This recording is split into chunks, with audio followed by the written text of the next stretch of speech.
오늘 우리에게 주신 하나님의 말씀은 로마서 12장 1절에서 2절 말씀입니다.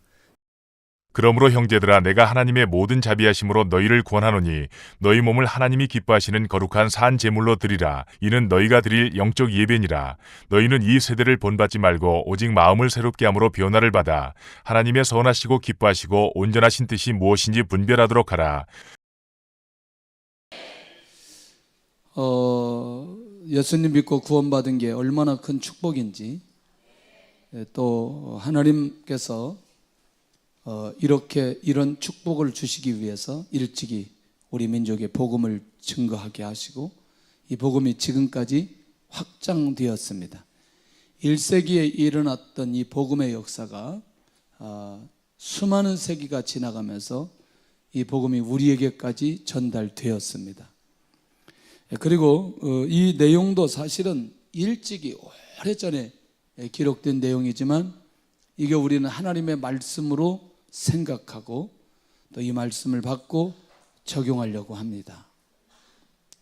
똑같은 삶을 살아가는데 자기 삶의 가치를 어디에 더 두느냐, 이것은 결정은 누가 하느냐? 내가 합니다. 여기 한 사람을 좀 소개하고 싶은데, 요셉 케이보라고 하는 사람은 체코의 공산주의 통치하에 있을 때 매우 유명한 인물입니다.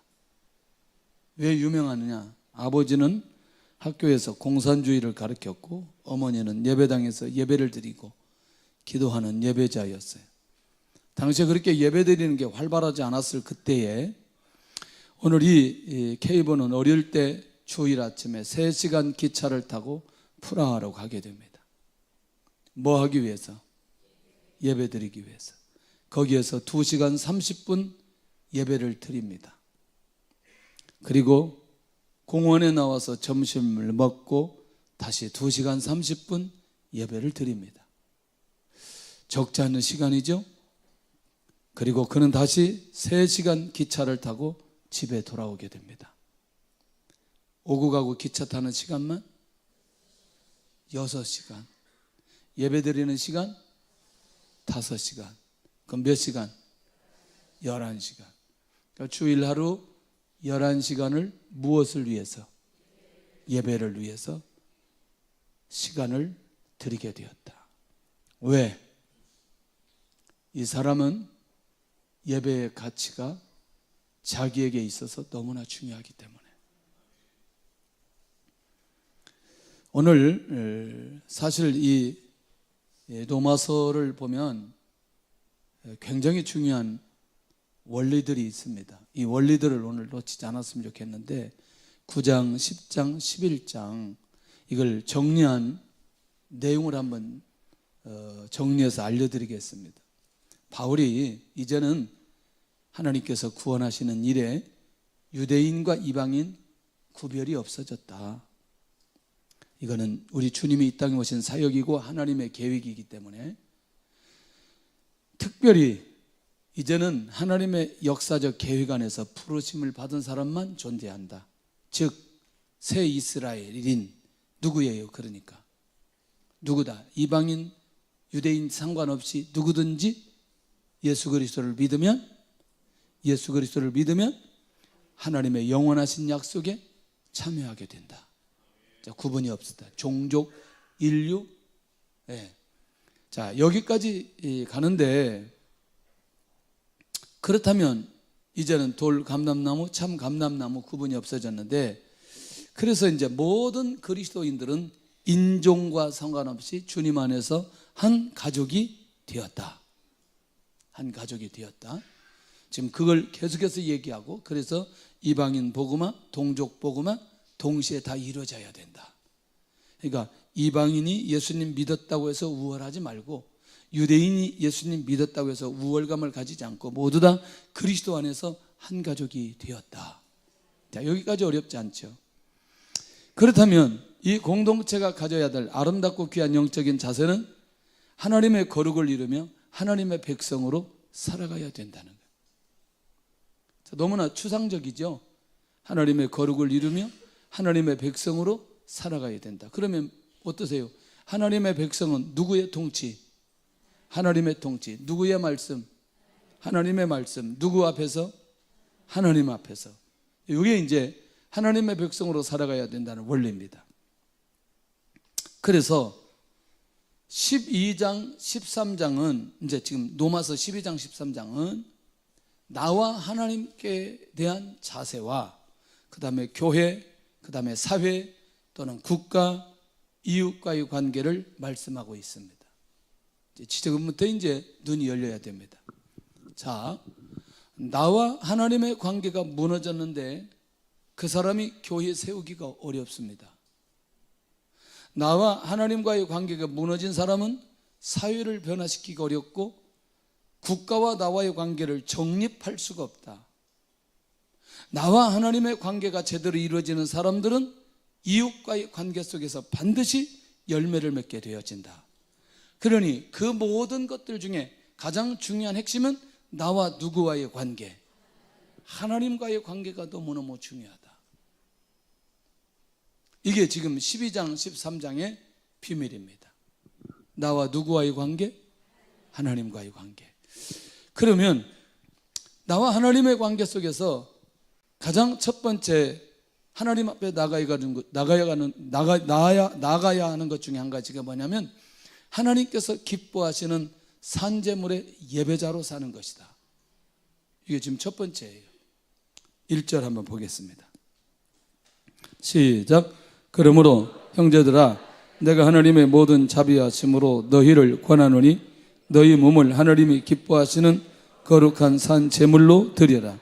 이는 너희가 드릴 영적 예배니라. 오늘 굉장히 영적인 기초가 탄탄하게 다져지게 될 것입니다. 도대체 하나님께서 기뻐하시는 산제물의 예배자로 사는 자는 어떤 사람이 그렇게 할 수 있냐? 하나님께 드려지는 진정한 예배가 무엇인지 알고 있는 사람이 산제물의 예배자로 살 수 있다. 그러면 가장 첫째가 뭐냐? 이 예배는 하나님의 말씀에 순종하는 삶이다 라는 사실을 알고 있는 사람이 산제물의 예배자로 살게 된다. 여러분들 하나님께서 아브라함을 부르시고 모리아산에서 이삭을 바치라고 얘기하거든요.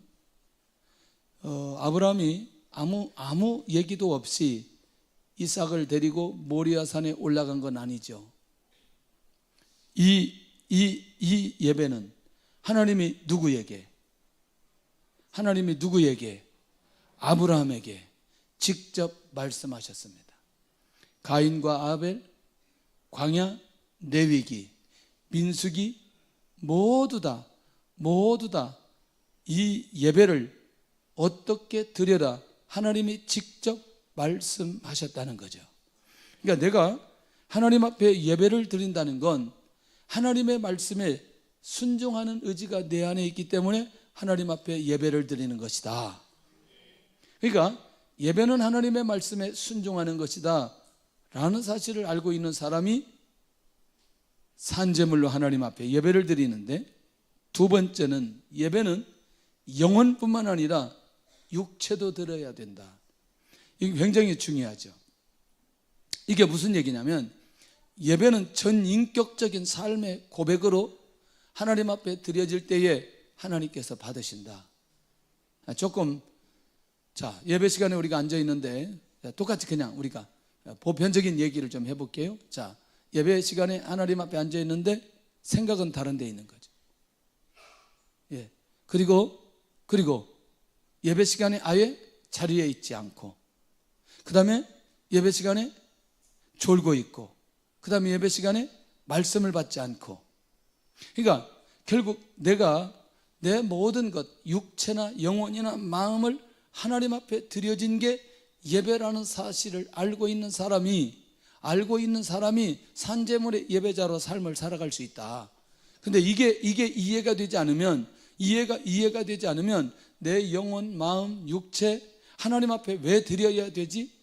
그러니까 예배라고 하는 의미를 모르면 결국에는 우리는 몸만 하거나 아니면 생각만 있거나 아니면 마음만 있거나 이걸로 끝나버릴 수밖에 없다. 전인격적인 삶의 고백으로 하나님 앞에 나아가는 게 하나님께서 원하시는 예배이다. 세 번째는, 예배는 가장 먼저 거룩을 회복하고 드리는 거다. 결국 이 말이 가장 중요한 핵심은 뭐냐면, 하나님 앞에 예배드리러 나아갑니다. 자, 그러면 이렇게 정리를 할게요. 하나님 앞에 제사 드리러 나갈 때 반드시 제물이 필요했고, 제물은 반드시 잡아야 됐고, 제물은 잡는데 무엇을 흘려야? 피를 흘려야 되는데, 내가 죽어야 되는데 누가 죽고?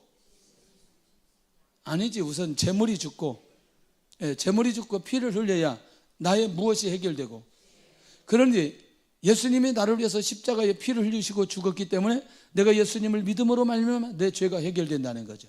그러니까 내가 예수님의 이름으로 내가 지난 한 주 동안 지었던 죄를 회개하고 거룩을 회복하고 하나님 앞에 나아가는, 그게 하나님께서 원하시는 예배이다.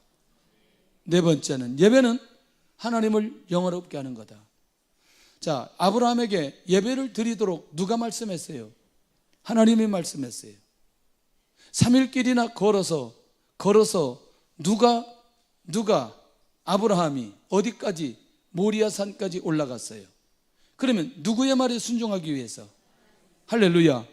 그러면 하나님의 말씀에 순종하기 위해서 모리아산까지 와서 이삭을 잡아 하나님 앞에 드리는 그 행위는 겨울을 누구를 경외하기 위해서? 하나님을 경배하며 하나님을 경외하며 하나님을 영화롭게 하고자 하는 그런 마음이 아브라함에게 있기 때문에 이삭을 데리고 모리아산까지 오는 것 아니겠냐는. 예배는 누구에게 드리는 거다? 하나님께 드리는 거다. 하나님의 말씀이고, 하나님 앞에 나갈 때는 거룩함으로 전인격적으로 하나님 앞에 드려야 되는데, 내가 그렇게 드림으로 하나님을 영화롭게 한다. 이 마음이 우리 안에 있을 때, 이 마음, 이 중심, 이 예배에 대한 비밀이 우리 안에 있을 때 산제물의 예배가 무엇인지 이해할 수 있다는 거죠. 다섯 번째는, 예배는 한 번 더, 두 번 이제 반복하겠습니다. 이거는 예배는 하나님의 축복의 통로를 만드는 것이다 라는 사실을 아는 사람. 이게 무슨 얘기냐면, 지금껏 아브라함이 받을 수 있는 축복을 다 받았어요. 아들 얻었죠. 1000명이나 되는 종들이 있죠. 그 다음에 수많은 재물이 있죠. 이건 전부 다 눈에 보이는 것들이었어요. 그런데 창세기 22장에는 왕들이 나온다고 하고 내 후손이 대적의 문을 얻으리라고 어마어마한, 그러니까 지금까지 아브라함이 듣지 못했던 하나님의 축복을 모리아산에서 아브라함이 받게 되어집니다. 다시 정리한다면, 이 예배는 내가 하나님을 영화롭게 하는 만큼 하나님께서는 나에게 은혜를 주시기를 원하시고, 나에게 복을 주시기를 원하시고, 나를 회복시키기를 원하시고, 하나님께서 나에게 말씀하기를 원하셔서 나를 하여금 예배의 자리로 오게 하였다 라는 사실을 분명하게 알고 있는 사람이 온전한 예배자의 삶을 살아갈 수 있다는 거죠. 그러니까 행위적으로 내가 예배를 드리는 것과 이 예배의 비밀을 알고 하나님 앞에 예배를 드리는 것과는 차원이 다르다는 겁니다. 조금 더 볼까요? 그러면 자, 아까는 지금 이제 우리가 공동체 예배라면 이건 이제 개인적인 예배죠. 삶 속에서 드려지는 예배자의 거룩한 삶을 제대로 알고 있는 사람이 또 산제물의 예배자로 드릴 수 있다. 나아갈 수 있다. 첫째가 뭐냐? 날마다 감사로 신앙 고백을 통한 삶의 예배를 드리는 사람. 이게 무슨 얘기일까? 날마다 감사로 어떻게 신앙 고백을 하고 그렇게 고백하면서 날마다 매 순간마다 하나님 감사합니다, 감사합니다 이 얘기를 해야 되나? 왜냐하면 우리가 살다 보면 감사의 조건이 그렇게 많지 않을 때가 굉장히 많이 있어요. 상황이나 사건이나 혹은 문제가 있을 때 그럼에도 불구하고 내가 왜 감사의 고백을 해야 되는지 오늘 이걸 발견해야 된다는 거죠. 그게 뭐냐면 나의 구원이 내가 가지고 있는 그 모든 문제들보다 가장 크기 때문에 가장 큰 은혜요, 가장 큰 응답이기 때문에 나에게 있는 그것을 덮고 하나님 앞에 감사할 수 있는 마음으로 바뀔 수 있는 게 나의 구원의 문제라는 거예요. 그러니까 내 개인적인 삶 속에, 내 개인적인 고백 속에 이 감사로 신앙 고백을 하며 나아갈 수 있는 이 사람, 진짜 산재물의 예배자로 살아갈 수 있다. 그런데 중요한 건 뭐냐면, 나의 구원이 다른 것보다, 다른 모든 것보다 크다고 생각하는 게 내 마음속에 자리 잡지 않으면 이 감사의 회복이 쉽게 이루어질 수 없다는 거죠. 나의 삶의 목적이 이것도 해결되고 이것도 해결되고 이것도 이루어져야 되고, 그것이 나에게 우선순위 있는 사람은 이 구원의 문제로 하나님 앞에 감사하기는 쉽지 않은 문제다. 그러나 이 구원의 문제가 그 어떤 것보다 가장 큰 문제라고 자리 잡은 사람은 감사하는 고백이 어렵지 않을 거다. 절대로 어렵지 않을 거다. 두 번째는 찬양의 삶을 통해 삶의 예배를 드려야 된다. 결국 무슨 얘기냐? 하나님의 구원, 하나님의 사랑, 하나님의 은혜, 이것에 대한 찬양이 내 안에 있는 사람은 삶을 통해서 날마다 찬양하며 나아갈 수 있다. 이 말은 무슨 말이냐면, 그러니까 날마다 우리가 막 찬양하고 이렇게 성가대처럼 막 이렇게 하고 이런 것도 중요하지만, 내가 입술로 고백하지 않지만 마음으로 찬양할 수 있어요? 고백할 수 있어요? 예, 삶 속에 그렇게 인정할 수 있어요?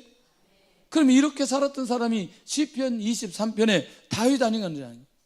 여호와는 나의 목자시니 내가 부족함이 없으리로다 라고 하는 이 신앙 고백적 삶은 결국 하나님을 찬양하고 하나님 앞에 영광 돌리는 삶으로 갈 수 있다는 거죠.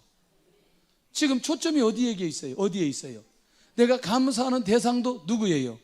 하나님이에요. 내가 찬양하는 대상도 누구예요? 하나님이라니까요.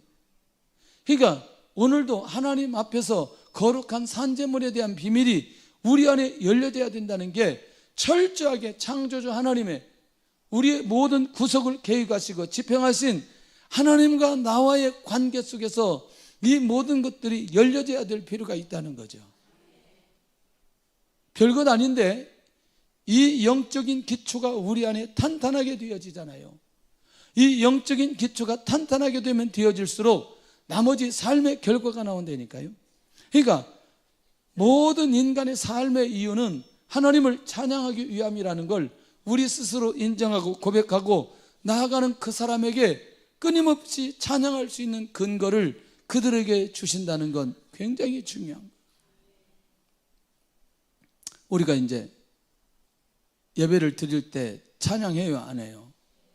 근데 이게 이제 다분히 이거는 자료가 있죠. 저한테 평생 자료가 있죠. 무슨 자료냐? 어느 때 예배에 하나님이 더 함께 하시고 역사하시고 은혜를 더 베풀어 주셨나 봤더니, 찬양이 뜨거울 때, 뜨겁다는 말은 내 온 마음과 온 중심을 들여 소리를 내어서 하나님 앞에 찬양으로 나아갈 때 그 예배의 시간이 다르더라는 거죠. 그때 하나님의 역사가 다르더라는 거예요. 할렐루야. 근데 요즘에는 이제 사람에 따라서, 교회를 나오는 편차에 따라서 찬양을 아는 게 있고 모르는 게 있고 막 그래요. 그래서 항상 저는 찬양 인도하는 분들에게 이게 선곡을 잘해야 된다. 아무도 모르는데 예배팀만 하는 찬양을 하게 될 경우에는 하나님의 임재 안에 들어가기가 어렵고 멜로디를 습득하다가 끝나버리는 경우가 많이 있어요. 멜로디를 내가 이해를 하고 멜로디가 나의 것이 되어야 그 찬양을 하나님 앞에 온전히 드려질 수 있기 때문에, 기왕이면 공예배 때는 많이 익숙한 거, 은혜로운 것, 검증이 된 거, 이걸 가지고 하나님 앞에 찬양을 해야 하나님의 임재를 느낄 수 있다. 그런 얘기 굉장히 많이 하죠. 찬양 집회할 때 하고, 금요철에 할 때 하고, 주일날 예배할 때 하고, 매일 밤 예배할 때 하고, 찬양 선곡들이 이게 다 다르다는 거죠. 그래야 정말 하나님 앞에 온전한 찬양을 드리니까. 이건 이제 공예배에 대한, 공동체에 대한 찬양 얘기를 하고 있는 거죠. 근데 좀 아쉬운 게 있어요. 아쉬운 게, 제가 이제 이렇게 찬양할 때 보면 찬양할 때 보면 중직자들이 찬양을 안 하는 경우가 있어요. 중직자들이라 하면 장로님, 안수집사님, 권사님, 순장님들 찬양 안 하고 있어요. 그냥 하면.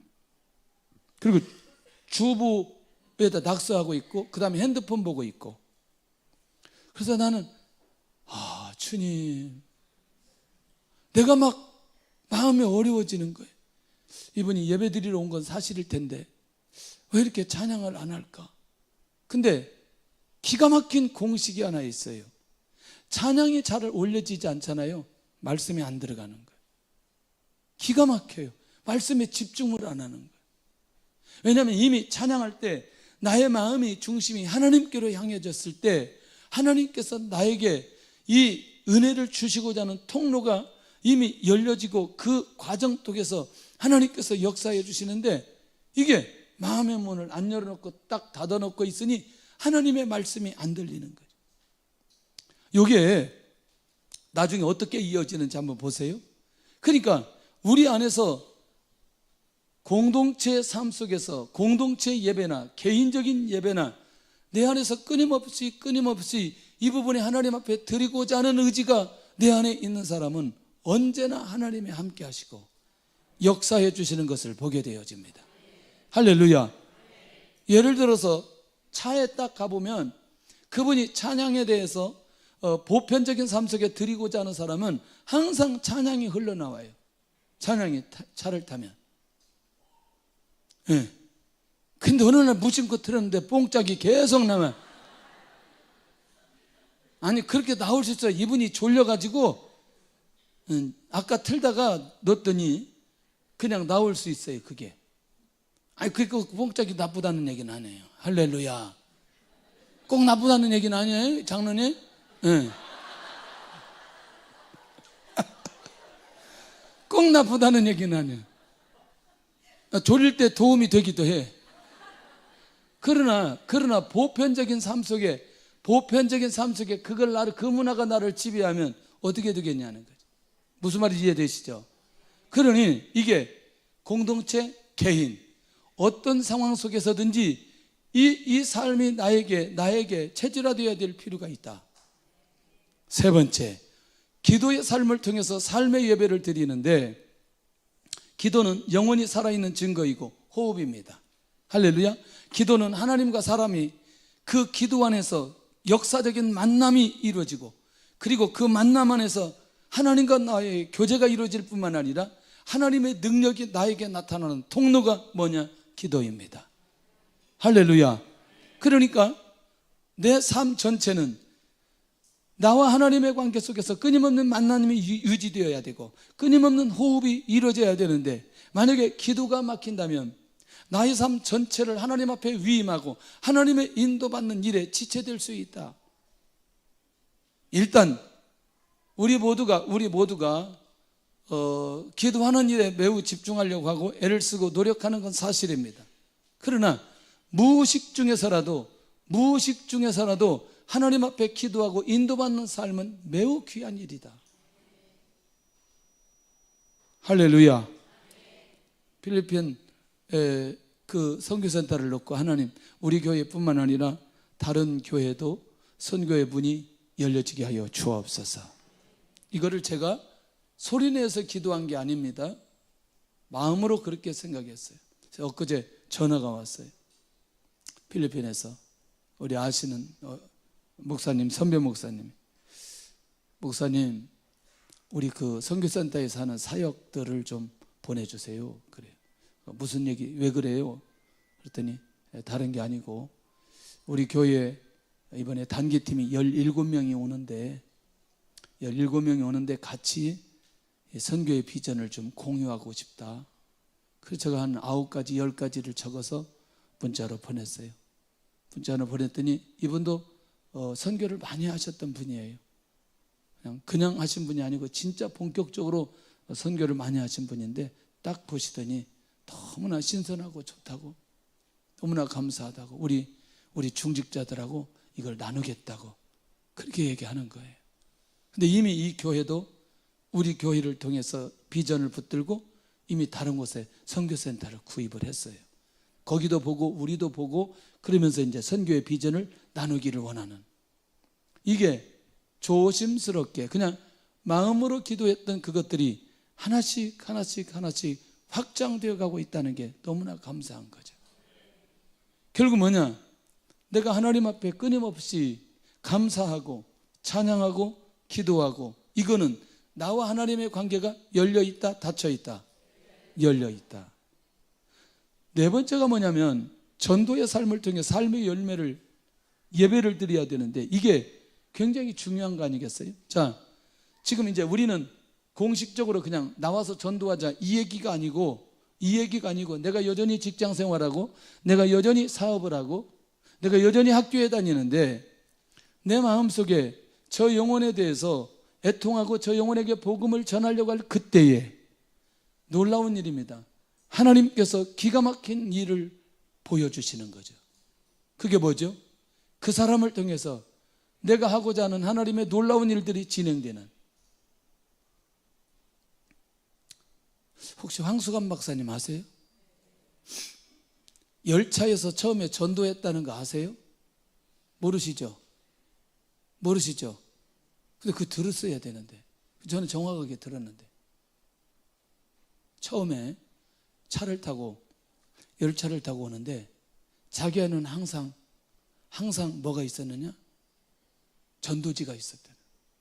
그래서 열차를 탔는데 가방을 열고 전도지를 꺼내서 복음을 제시했다는 거예요. 이게 처음. 그리고 그걸로 끝나는 줄 알았어요. 근데 나중에 제가 전체적으로 이제 그 얘기를 이분이 구체적으로 하지는 않았어요. 그런데 와에 대해서 이분을 교수로 콜링할 때 그 처음 복음을 전했던 그 역사 현장에 그 사람이 그 현장에 있었다는 사실.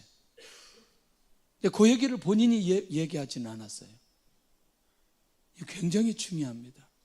그러니까 우리가 내가 사업을 하거나 직장을 다니거나 무엇을 할 때에도 내가 이 영혼이 구원되어지는 그 일의 감각을 가지고 살아갈 때에 놀랍게도 그 안에 우리가 알 수 없는 하나님의 계획과 응답이 그 안에 숨겨져 있다는 사실이, 이게 매우 놀라운 일입니다.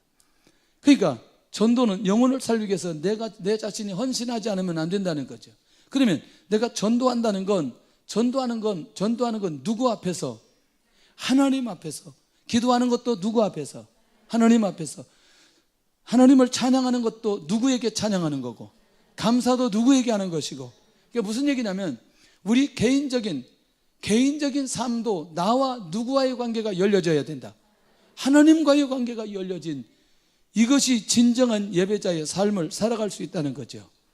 그 다음에 다섯 번째는 구제의 삶을 통해 삶의 열매를 드려야 되는데, 여러분들 마태복음 25장에 왼편 오른편 기억하시죠? 염소 양, 오른편의 양 왼편의 염소, 감옥에 있을 때 가난한 자에게 헐벗었을 때 먹지 못할 때 지극히 작은 자 하나에게 한 것이 곧 누구에게?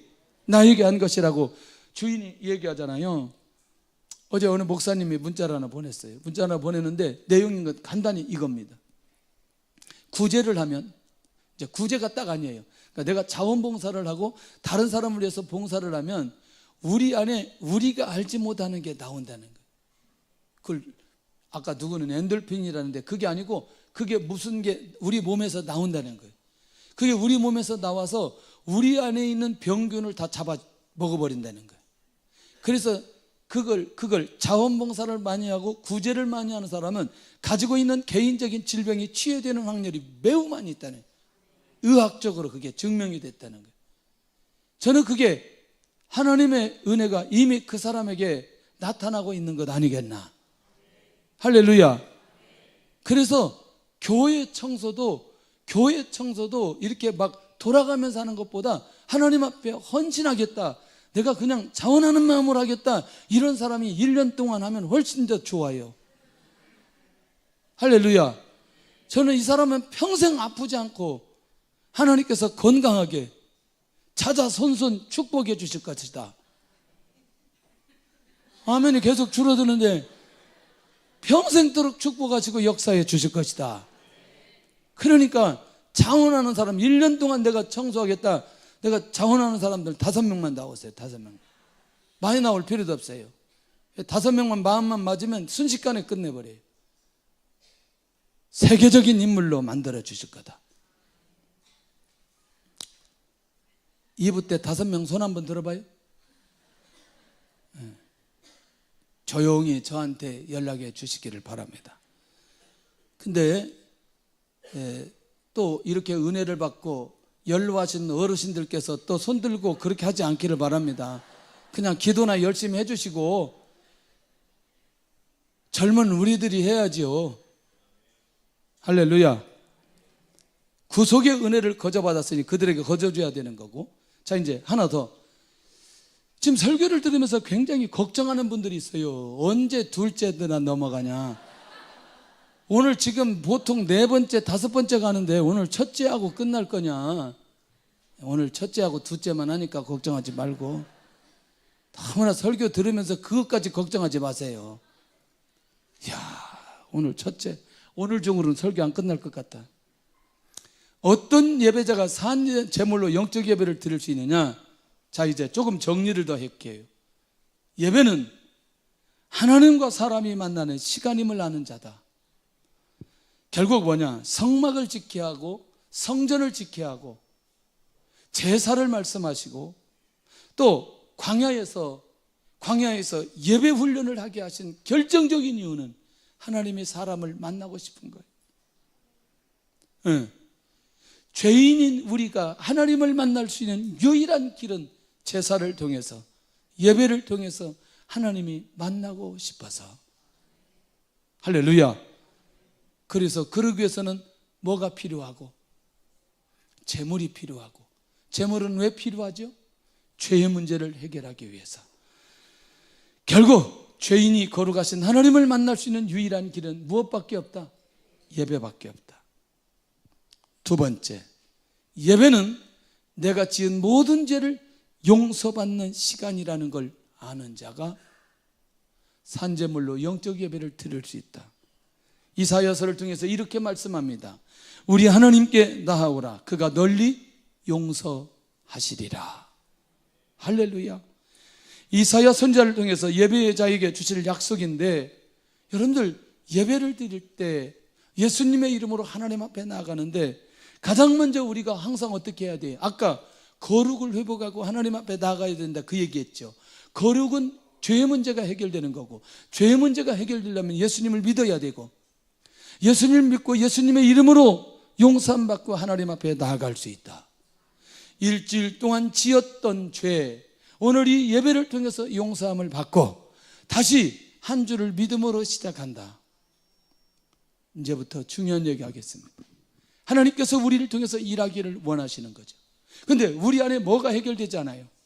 죄 문제가 해결되지 않았는데 이번 주에 또 다른 내가 기대하고 내가 원하고 내가 기도하고 내가 소원하는 그 일을 이루도록 아무리 마음으로 원하나 이미 내가 해결되고 하나님의 은혜가 임할 수 있는, 하나님의 응답이 임할 수 있는 그 통로를 뭐가 막았느냐?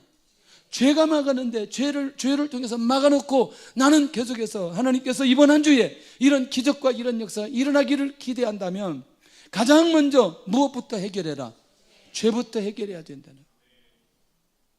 이 원리를 우리가 놓치지 않아야 이번 한 주 동안 하나님의 주시는 은혜를 마음껏 받을 수 있다. 근데 그것을 이미 이 예배를 통해서 내가 하나님으로부터 충분하게 죄를 용서받는 그 시간으로 인도받아야 될 필요가 있다는 것이죠. 세 번째는 예배는 하나님과 내가, 예배자가 화목하게 되는 시간이라는 걸 알아야 된다. 근데 욥이 뭐라고 말하냐면 하나님과 화목하는 자에게는 반드시 그에게 복이 임하리라. 아까 얘기했죠. 무엇이 해결되니? 죄가 해결되니 한 주의 삶이 열리게 되어지고 하나님과 관계가 화목하게 되니 하나님께서 그에게 주시고자 하는 복을 확실하게 내려주신다. 결국 하나님과 화목하는 가장 유일한 길은 무엇을 통해서? 예배를 통해서만 가능하다. 그런 면에서 매 순간 나와 하나님과의 관계가 화목한 관계로 유지할 필요가 있다는 것이죠. 네 번째는 예배는 나의 삶의 영적 양식을 공급받는 시간이다. 아마 이 얘기하면 우리가 쉽게 같이 공감할 수 있습니다. 출애굽한 이스라엘 백성들이 어디를 가야 되죠? 가나안을 가야 됩니다. 그런데 가나안에 가야 되는데 하나님께서 모세를 시내산에 불러놓고 뭐 하셔요? 말씀을 주세요. 계명을 주세요. 제사법을 얘기해 주세요. 그 다음에 성막 만드는 것을 알려주세요. 그러니까 레위기서의 제사, 출애굽기에서 성막, 그 다음에 출애굽기에서 계명, 그리고 그것을 자기 말로 정리해서 말한 게 신명기. 그럼 이 정리를 해보니까 이 이스라엘 민족이 가나안 땅 들어가기 전에 가장 먼저 뭘 받아야 돼요? 말씀을 받아야 되는 거예요. 자기는 가나안 땅에 들어가는 게 더 중요하지만 하나님은 이들이 하나님의 백성으로 정체성을 가지도록 하는 하나님의 말씀이 이들에게 필요한 거죠. 우리가 한 주 동안 살아가려면 내가 하나님의 백성이라는 정체성을 가져야 되는데 예배를 통해서 하나님의 말씀을 받고 영의 양식을 공급을 받고 그리고 내가 하나님의 백성이라는 삶을 잊어서는 안 된다는 거죠. 그러면 내가 하나님의 백성이라면 하나님의 통치를 받고 하나님의 통치를 받는 사람은 하나님의 은혜가 임하고 하나님의 은혜가 임하는 사람은 하나님께서 복을 내려주시고 하나님께서 복을 내려주신 사람은 그 사람의 삶 전체를 책임져 주시고 하나님 이 영의 양식을 공급받는 시간이라는 걸 놓치지 않게 하여 주옵소서. 다섯 번째는요, 굉장히 놀라운 비밀입니다. 또 예배는 나의 삶에 복을 받기 위한 매우 귀한 시간이다. 뭐가? 예배가. 아까 아브라함에게 축복해 주셨을 때의 그 역사의 현장은 모리아산. 그 다음에 야곱이 하나님 앞에 복을 받는 역사적인 곳은 베델. 맞아요? 네. 아주 여러 번 했는데 한번 처음 보는 분들을 위해서 창세기 35장 한번 가봐야 되겠습니다. 창세기 35장. 빨리. 시간이 없으니까 빨리. 시간이 없어도 한번 봐야 됩니다. 자, 1절만 빨리 보겠습니다. 35장 1절. 이 눈이 확 열리는 순간에 오늘 기가 막힌 역사가 일어날 거예요. 35장 1절. 하나님이 야곱에게 이르시되 일어나 베델 올라가서 거기 거주하며 내가 내 형 에서의 낯을 피하여 도망하던 때에 내게 나타났던 하나님께 거기서 무엇을 쌓으라? 제단을 쌓으라 하신지라. 아멘. 할렐루야. 자, 이제 11절 갑니다. 11절. 아니 9절 한번 보세요. 9절 시작. 야곱이 밧단 아람에서 돌아오매 하나님이 다시 야곱에게 나타나 그에게 복을 주시고 11절 이제 크게 해야 됩니다. 시작. 하나님이 그에게 이르시되 나는 전능한 하나님이라 생육하며 번성하라. 한 백성과 백성들의 총의가 내게서 나오고 왕들이 내 허리에서 나오리라. 내가 아브라함과 이삭에게 준 땅을 내게 주고 내가 내 후손에게도 그 땅을 주리라 하시고 13절 볼래요? 하나님이 그와 말씀하시던 곳에서 그를 떠나 올라가시는지라. 그러니까 베델에서 자 이제 저를 보셔야 돼요. 저 바빠요. 베델에 제단을 쌓으라 하시고 뭐 하려고? 복을 주시려고 야곱을 부르셨다는 거예요. 이 시간에 우리를 부르신 건 하나님께서 복을 주시기 위한 계획이 이 안에 있다는 거예요. 그러니 날마다 내가 산제물로 예배자로 살아가는 건 내가 하나님으로부터 뭘 받을 수 있는, 복을 받을 수 있는 유일한 통로라는 거예요. 저는요 맹목적으로 복에 대한 얘기를 많이 하지 않습니다. 왜냐하면 복을 받을 그릇, 복을 받을 자세, 복을 받을 상황, 복을 받은 통로 이게 되지 않으면 안 되기 때문에 쉽게 복이라는 얘기를 하지 않아요. 그런데 예배자들에게는 하나님께서 마음껏 복을 내려 주시더라는 거죠. 오늘 이 비밀을 아는 사람이 진짜 예배 드릴 수 있다니까요. 나는 지금 하나님이 기뻐하시는 산제물로 드리고 있는가? 그러면 예배자가 산제물로 드리는 그 예배는 어떤 예배인가?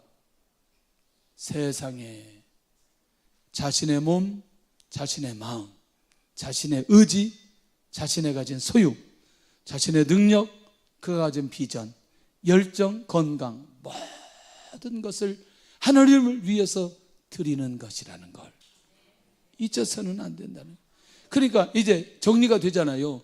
내가 이렇게 공식적으로 교회에서 시간을 정해놓고 드려지는 공동체 예배나 개인 예배나 개인 삶이나 모두 다 우리는 하나님 앞에 예배자로 살아가야 된다는 사실을 말씀하고 있다는 거예요. 아멘. 그러니 내가 무엇을 하든지, 내가 어떤 일을 하든지 내가 하나님 앞에 예배자로 살 수 있다는 게 얼마나 귀한 일인지, 얼마나 귀한 일인지. 할렐루야. 그러니 우리가 운전할 때도 우리가 예배자로 살아가는 거, 직장에 다닐 때나 사업을 할 때나 사람을 만났을 때나 어디에 갈 때나 우리는 하나님 앞에서 어떤 사람이다? 예배자라는 사실을 놓치지 않아야 된다는 거죠. 아멘. 그러니까 내가 선한 일을 하는 것도 예배 드리는 거죠. 근데 선한 일을 해야 될 내가 악한 일을 한다? 죄송하지만 그때는 하나님의 관계가 통로가 막히는 시간으로 가게 된다는 거죠. 자, 그런 면에서 너희의 몸을 하나님께 바치라는 바로 이 예배를 하나님 앞에서 우리가 나의 것으로, 사도 바울이 로마에 있는 성도들에게 하는 게 아니고 나의 것으로, 나에게 주신 말씀으로 받아야 될 필요가 있다는 거죠. 자, 그 다음에 두 번째는 믿음으로 사는 자는, 부르심을 받은 사람은 하나님의 뜻을 분별하며 사는 사람이다. 그러면 하나님의 뜻을 분별하려면 어떻게 되느냐? 이 세대를 본받지 말아라, 이렇게 나가거든요. 그러니까 이 세대가 뭐냐면 이 세상의 풍습이나 문화나 습관을 본받지 말아라. 다시 말하면 세상에 빠져 자신을 내어 맡기지 않아야 된다. 세상의 가치관, 일반적인 사람들의 가치관, 그런 가치관으로 살아가면 안 된다. 교통사고 났으니까 먼저 큰 소리 친 사람이 이긴다, 그런 거 없어요 이제는. 할렐루야. 내려가지고 막 큰 소리부터 치는데, 할렐루야. 이게 세상 사람들이 가지고 있는 가치관. 요즘에는요, 보험회사에서 와서 알아서 다 정리하더라고요. 몇 대 몇 나눠 자기들끼리. 예. 지난번에 제주도에 갔어요. 제주도에 가가지고 우리 그 청년 하나가 운전하다가 다른 차를 받았어요. 받은 게 아니고 비껴갔어요. 비껴갔어요. 연락을 했어요. 보험회사에서 왔어요. 보험회사에서. 우리는 모두 다 아무 소리 않고 가만히 있어요. 우리가 이제 그래도 나름대로 뭔가 그 유지는 해야 되니까 우리가 잘못하기도 했고, 그 이제 뭐 엄청나게 이제 이것도 저 변상해야 되겠구나 이렇게 생각했는데 너무나 놀라운 일이 벌어졌어요. 그쪽 회사도 그쪽 차량 주인도 보험을 이 사람한테 들었고 우리도 보험을 이 사람한테 들어가지고 쌍방으로 정리하기로 그냥 그대로 끝났어요. 무슨 말인지 잘 모르나 봐 지금. 예? 그러니까 굳이 그렇게 해야 될 이유가 없는 거지. 이야, 지난번에 기가 막힌 일이 있어요. 저쪽에 제자들교회 앞에서 우리 그 권사님이 사고 났어요. 사고 났는데 그 사람이 이제 보험회사에서 나왔어요. 그래가지고 막 자기 차가 뭐 문제가 됐다가 우리는 막 쫄아가지고 이렇게 하고 있는데 그 사람이 딱 오더니, 아니 이거 지난번에 사고 나가지고 다친 거 이 사람이 또 다쳤다고 그 보험회사 얘기해가지고 이분이 창피하니까 빨리 가버리더라고. 그러니까 지난번에 다친 거를 또 이번에 다쳤다고 얘기하는, 이게 세상 사람들이 가지고 있는 가치관이라니까요. 무슨 말인지 이해되나요? 아주 단순한 거지만 이런 것들이 우리를 지배하는 순간부터 하나님의 뜻을 분별하기가 매우 어렵다. 할렐루야. 그러니 하나님 어떤 경우라도 내가 하나님의 뜻을 분별하기를 원하는데 이 세상의 풍속을 따라가지 않게 하여 주옵소서. 이 세상의 문화에 젖어 있지 않게 하여 주옵소서. 굉장히 중요합니다. 결국 세상의 가치관, 기준점이 지배하는 사람은 하나님의 뜻을 찾지 못한다는, 절대 하나님의 뜻을 찾을 수 없다. 네, 억울한 일이 많이 있잖아요. 그런데요, 그거 조금만 지나고 나면 하나님께서 회복시켜 주시더라고요. 네, 회복시켜 주시더라고요. 그 상담하는 교수님이 워낙 유명하니까 학교에서 뛰어나게 되어 있어요. 학교에서 뛰어나게 되는 거죠. 리더십이나 실력이나. 그러니까 다른 선생님들이 이제 모함을 하는 거죠. 그 교수님에 대해서. 근데 중요한 건 그 교수님이 별 반응을 안 하는 거예요. 그 다른 사람이 물어봤어요. 우리 중에 하나가 교수님 왜 좀 얘기 좀 하지? 왜 얘기하지 않으시냐고 그랬더니 딱 한마디로 끝내버리는 거죠. 내가 사실대로 말하면 그분이 거짓말하는 게 드러나는데 굳이 그렇게 해야 될 이유는 없다. 그냥 그대로 가면 되는 거지. 쉬운 문제는 아닙니다, 여러분들. 근데 하나님께서 이분을 계속해서 사역의 지경을 넓혀주시는 거예요. 넓혀주시는 거예요. 그러니까 결국 우리가 하나님의 뜻을 분별한다. 이거는 엄청난 비밀인데, 그러면 이제 두 번째는 하나님의 뜻을 분별하려면 오직 마음을 새롭게 함으로 변화를 받아. 이게 뭐냐면 내면적인 속 사람의 근본적인 변화를 경험한 사람이 하나님의 뜻을 분별할 수 있다. 아멘? 어떠세요? 말씀을 받을 때, 기도할 때, 말씀을 묵상할 때, 말씀을 적용할 때, 하나님 앞에 찬양할 때, 기도할 때 내 죄가 보여지고, 내 자신이 보여지고, 내 인본주의 보여지고, 내 감정 내려놓고, 결국 언제나 내 마음의 변화가 일어나는 사람은 하나님의 뜻을 분별하는데 너무나 정확하다는 거예요. 너무나 정확하다. 우리 그런 용어 많이 있잖아요. 그 사건이 구속사회 차원에서 매우 중요한 의미가 있다. 매우 중요한 의미가 있다.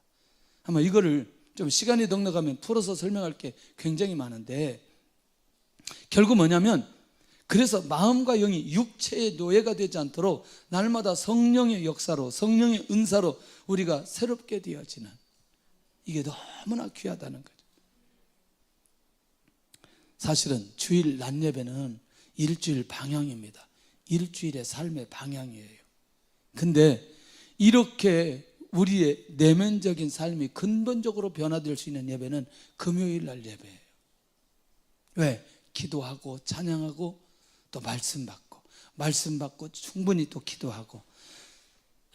그래서 절회에 참석하는 분들은 오랜 시간이 지나고 나니까 사람들이 변해 있어요. 중요한 건요, 목사가 변해 있어요. 목사가 오래. 일주일 동안 이렇게 있다가 금요일 날 예배를 드리고 나고, 예배를 집례하고 나고, 기도하고 나면 제가 변해 있어요. 그 성도들 공동체도 같이 변해 있어요. 왜? 그때 하나님께서 역사하시는 걸 경험하게 되니까. 그래서 우리 교회 성도들은 금요일 날 예배를 놓치면 안 되는 거예요. 목숨 걸고 나와야 되는 거예요. 왜? 내가 하나님의 뜻을 분별해야 되는데, 내가 하나님의 뜻을 분별하면 내 마음이 새롭게 돼야 되는데, 내 마음이 새롭게 되려면 성령의 역사가 내 안에 일어나 근본적인 변화가 일어나는 걸 경험을 해야 될 거 아니냐는 거예요.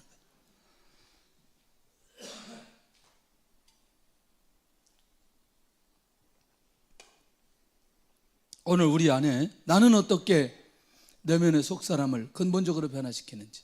근데 또 비밀이 하나 있어요.